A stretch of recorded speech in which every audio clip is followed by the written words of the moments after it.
She can't park that thing here. This is a private dock. That was the first thing I heard when I stepped out of my truck. The woman yelling wore a big straw hat and sunglasses that screamed control. I didn't even know her name then, but everyone around called her Karen. She stood with her arms crossed like she owned the whole marina. I'd just bought my yacht after saving for years. Second-hand, a little rough, but mine. I had all the papers, legal slip, insurance, everything, but Karen didn't care. "You're not allowed here without HOA approval," she said, waving a printed paper with the HOA logo. It looked official, until I noticed the ink was smudged and the signature line was blank. I stayed calm. "Ma'am, this dock doesn't even fall under your HOA," I said. She smirked, taking a step closer, her voice sharp and confident. "It does now. We expanded jurisdiction last month. You'll need to move your boat before sunset or it'll be towed." People nearby turned to watch. Some looked sorry for me. Others pretended not to care. I felt that tight pull in my chest, the kind you get when you know something's wrong but you're outnumbered. Still, I didn't move. "I'm not going anywhere," I told her quietly. Karen laughed like she'd already won. "We'll see about that," she said, pulling out her phone. "My guests are coming tonight for a private event. You'll unlock your yacht and let us use it, or I'll have the police handle it." For a second, I thought she was joking, but her tone was deadly serious. The way she looked at my boat, it wasn't about rules or space. It was about power. I crossed my arms, looked her dead in the eye, and said, "You can call whoever you want. But no one's stepping on my boat." Her smile faded. She typed something fast into her phone, then glanced at me with a look that said, "You're going to regret this." 5 minutes later, I heard sirens in the distance. The sirens got louder, bouncing off the water until they stopped right beside the dock. 2 men stepped out of a black SUV. No cruiser lights, no real uniforms, just dark shirts with security printed in bold white letters. But Karen greeted them like they were her personal police force. "There he is," she pointed at me, voice full of drama. "That's the man trespassing on our community dock. He's refusing to comply." One of the men, tall and expressionless, walked up and said, "Sir, we need you to leave the property immediately." His badge looked like something from an online store, shiny but off. I kept my voice steady. "This dock is leased under Bayline Marina." "You have no authority here," Karen scoffed. "You're not fooling anyone. I already reported you to the HOA board. These men work with us." That's when I noticed something. Her phone camera was on, filming the whole thing. She wanted a show. She wanted to humiliate me. The shorter officer moved closer. "If you don't cooperate, we'll tow your vessel and you'll face trespassing charges." I almost laughed. "You can't tow federal property," I said. He froze for a second, glancing at Karen. She looked confused. "Federal property?" she repeated. I leaned in just a little, voice low enough for only them to hear. "Yeah, because this dock space belongs to the Coast Guard and I'm not just a random boat owner." For the first time, Karen looked nervous. What are you talking about?" I didn't answer. I just pulled out my ID, plain black with an emblem she didn't recognize but definitely took seriously. Her fake cops exchanged a look. One took a small step back. Karen's phone camera shook in her hand. "You've got 10 seconds, I said, calm but cold, "to leave this dock and delete that video, or I'll be making a very real call." Karen's voice cracked. "This isn't over," she said, backing away toward her car. "Oh, I know," I replied. "It's just getting started." She drove off fast, her so-called officers stumbling after her. But as I watched her go, I knew this wasn't the last time I'd see her, because she wasn't the kind of person who gave up after losing once. She was the kind who came back meaner. The next morning I heard banging before sunrise. Not knocking, banging. I stepped out of the cabin barefoot and there she was again. Karen. This time she wasn't alone. 2 tow trucks were parked by the edge of the dock, engines running, cables ready. She stood in front of them like a general about to start a war. "I warned you," she shouted the moment she saw me. "You had all night to move your junk boat. Now it's HOA property." I could feel my jaw tighten. "Karen, you can't just take someone's boat." "That's theft," she smirked.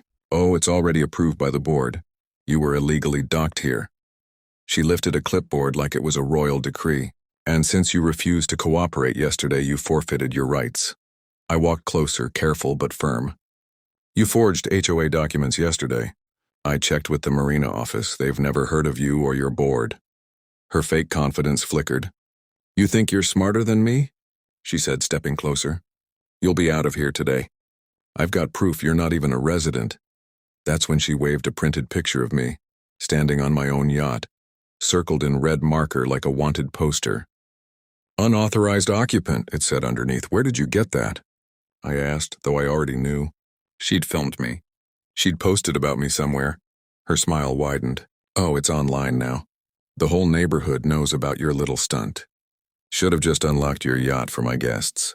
We could have avoided this. The tow truck driver started lowering the hook toward my boat. My pulse hit my ears. Touch that rope and you'll regret it, I said, my voice steady but hard. Karen folded her arms. You threatening me? No, I said. I'm warning you.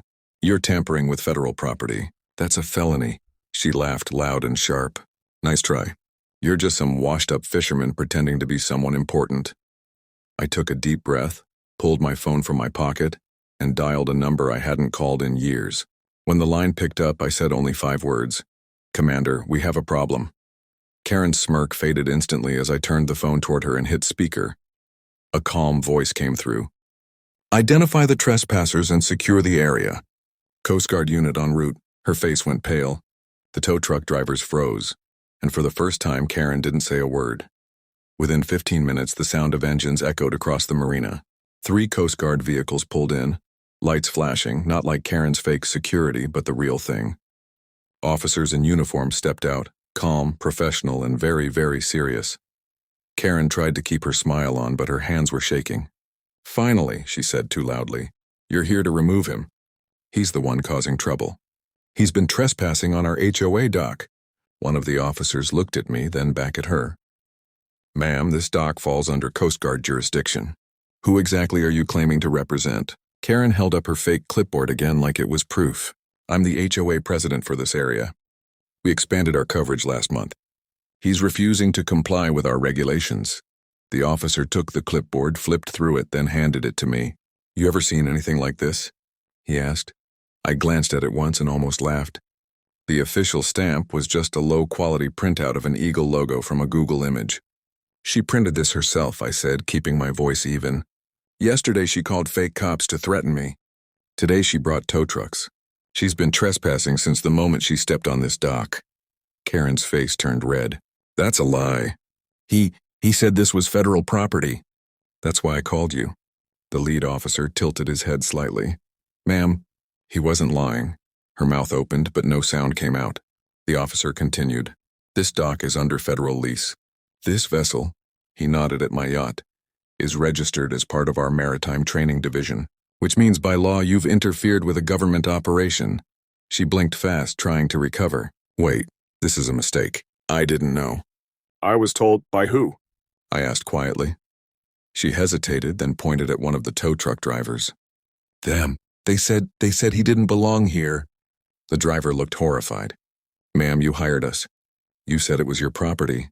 The crowd that had gathered earlier was back now, phones up, recording everything. Karen tried to turn away, but people shouted things like, You're finished, lady, and still think you own the dock? The officer stepped forward. Ma'am, we're going to need you to come with us for questioning. Karen took a step back, panicking. No, I'm not under arrest. You can't.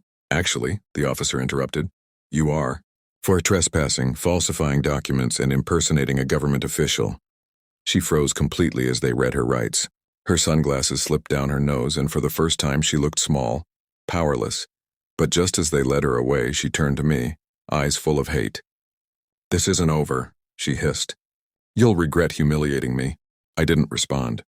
I just watched as the Coast Guard took her away, her voice fading into the sound of engines starting again. Still, deep down, I had this feeling. She wasn't finished. People like her never walk away quietly. 3 days passed. The marina finally felt quiet again. The seagulls, the sound of ropes brushing against the dock, the soft hum of the water, it all felt peaceful. I started thinking maybe, just maybe, it was over, but I should have known better. That night, right as the sun dipped behind the bridge, I saw headlights pulling up again. At first, I thought it was just another boater. But then I heard her voice, sharp, furious, familiar. Karen. She was back. This time she wasn't alone. 3 men got out of a dark pickup truck behind her. Rough-looking guys in construction vests. She pointed at my yacht like she was giving them orders. "There," she said. "Cut the lines and move it. He doesn't deserve this dock. Do it fast before anyone sees."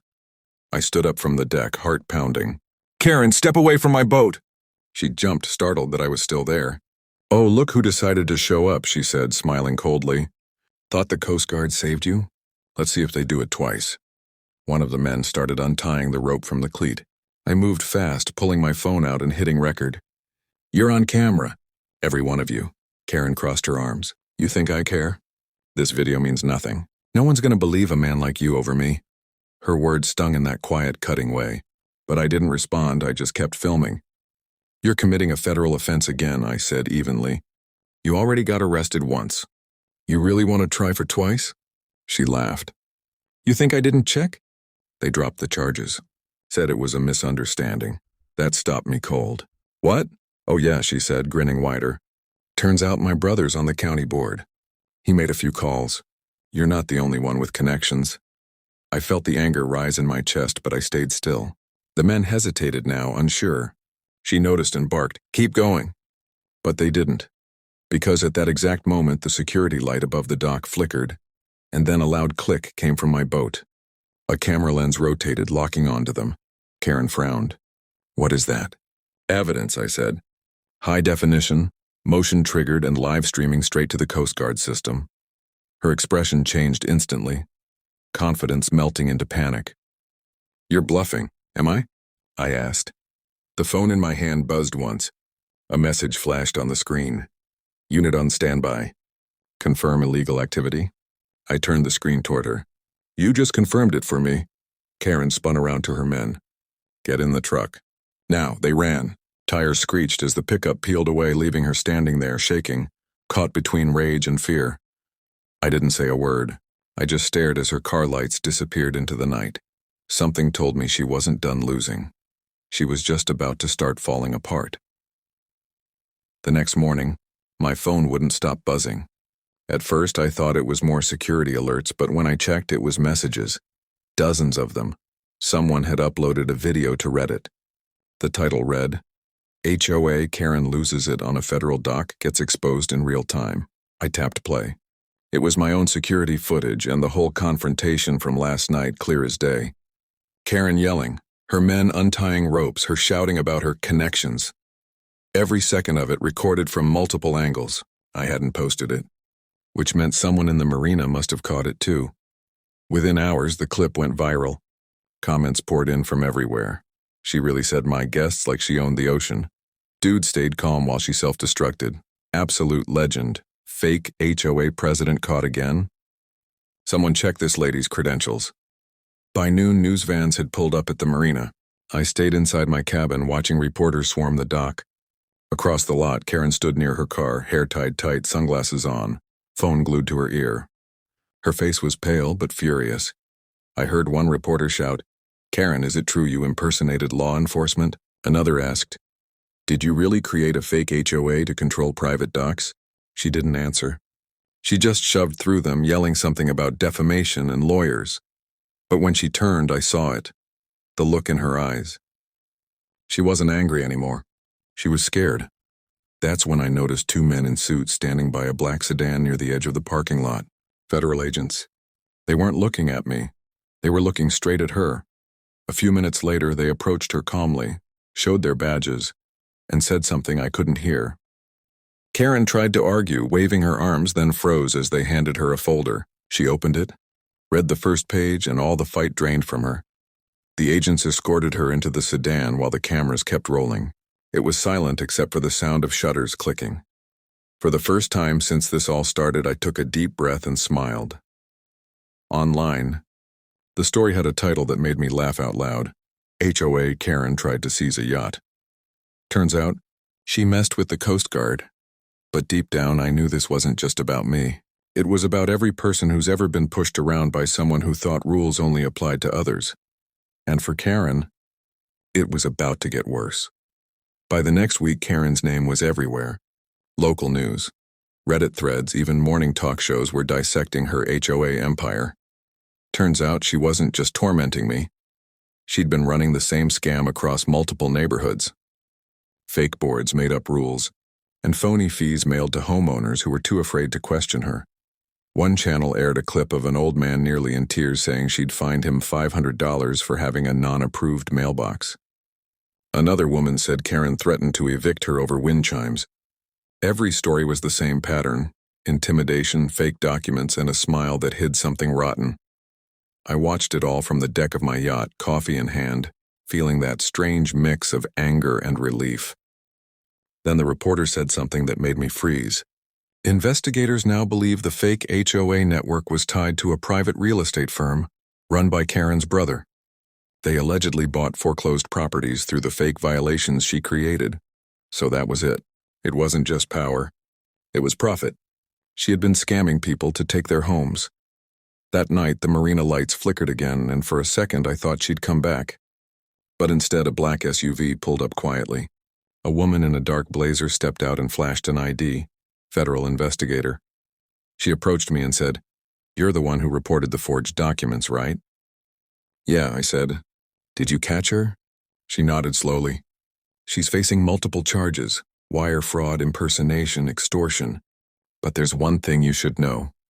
When we raided her home, we found a list." I frowned. "A list of what?" "People she targeted. Your name was first." I didn't answer right away. My chest felt heavy, realizing how personal it had been all along. The agent handed me a small envelope. "You might want to see this." Inside was a printed photo, me standing at the dock weeks before I ever met her, taken from a distance. "She'd been watching you," the agent said quietly. Before the first confrontation, the photo slipped a little in my fingers. "Why me?" I asked. The agent hesitated. "Because your boat used to belong to her husband, the one who left her last year." And suddenly everything made sense. I stared at that photo for a long time. The wind tugged at the corner and the marina around me felt suddenly quiet, like even the waves knew something had just shifted. Her husband. The boat she'd tried to take wasn't just any random target. It had once belonged to the man who'd walked out on her. She hadn't wanted my yacht. She'd wanted revenge, and I'd been standing right in the middle of it. The investigator waited, maybe expecting me to say something. I finally asked, "Where is he now?" "Moved out of state," she said. "Changed his name. He's the one who tipped us off, actually. Said she'd been slipping deeper into obsession since he left." I nodded slowly. It explained everything. The rage, the control, the fake rules, the way she looked at me like I'd stolen something from her. Over the next few weeks, the case unfolded everywhere. The footage of her arrest, the piles of fake notices found in her house, even a secret bank account she used to find people and funnel the money into her brother's company. The internet called it the HOA Queen's downfall. One evening, just as the sun dipped behind the water, I got a letter in the mail. It was from her. "You humiliated me," it started, "but maybe you also saved me. I don't know which one I hate more." No threats this time, no blame. Just those two strange sentences signed with shaky handwriting. I folded the letter and put it away. That night I sat on the deck of the yacht, my yacht, watching the reflection of the stars ripple across the dark water. For the first time in months, there was peace. A couple walked by on the dock, pointing at the boat and whispering, "That's the guy from the Karen video." I smiled, not out of pride, but because the story wasn't about a viral moment anymore. It was about standing your ground when no one else will. As the breeze picked up, I looked out toward the open sea and said quietly, "I didn't fight for this country to be told I can't park in my own dock." Then I started the engine, the soft hum filling the night. The yacht pulled away from the pier, lights gliding across the water, leaving behind the place where it all began, and the woman who thought she could own everything. But freedom, I thought, doesn't come with a fake HOA stamp. It comes with knowing when to say, enough. HOA Karen lost it. When I refused to open my yacht for her guests, but she didn't know I was the Coast Guard officer she'd been lying about.